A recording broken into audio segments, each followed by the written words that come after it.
Hello, heroes! I'm Delvante Arnold with Magic Ears. It's Black History Month, and we at Magic Ears would like to share a story with you about some often forgotten heroes. Les Cenelles from Louisiana.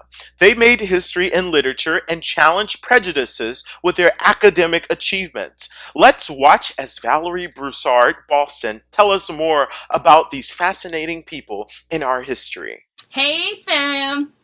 Teacher Val here to share with you today some information about a group of people from New Orleans who were part of Creole culture in New Orleans. When we refer to Louisiana Creoles, we are referring to a people who were descendants of people who were born in the colony of Louisiana.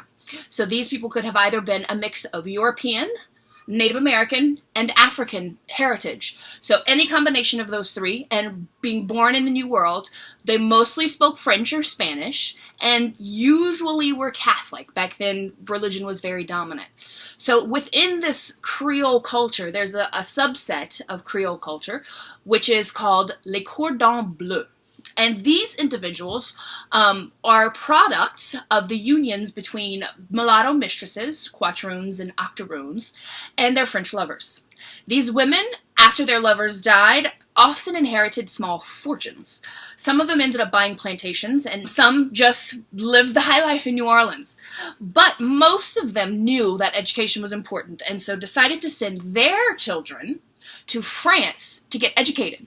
So they came back to New Orleans, free people of color, highly educated, and didn't really know where they fit in society. So they ended up gravitating towards one another.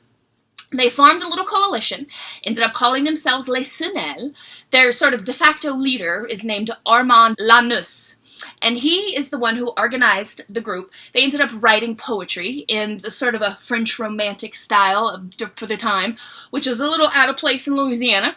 But the cool thing about them and the way that they made history is that in 1845, they became the first African Americans to be published in America. So their first book, the first edition of their book, Les Cenelles, came out in 1845, and I will read for you a poem, the title poem, Les Cenelles, in French and in English.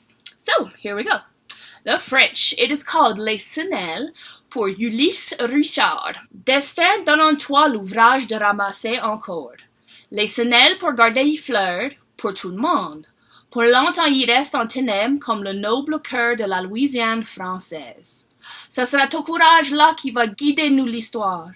À champ plus fertile les Cenelles. Il repousse ferme et beau comme ton fidèle amour créole. So, in English, fate gave you the work of gathering again the holly berries to keep their flowers for all the world. For a long time they lay in darkness like the noble heart of French Louisiana. It will be your courage that will guide our history to more fruitful fields, the holly berries. They grow once again strong and beautiful, like your faithful Creole love. Voila, mes amis, a poem from Les Cenelles, Louisiana Creoles, who published in 1845. I hope you are interested in reading more about them. I am very, very happy to share with you a little bit of my culture. I am Creole, and if you speak French or Creole, their book does have the French text and the English text side by side. So, thank you for listening, and thank you for letting me share a little bit of my culture with you. What an incredible story.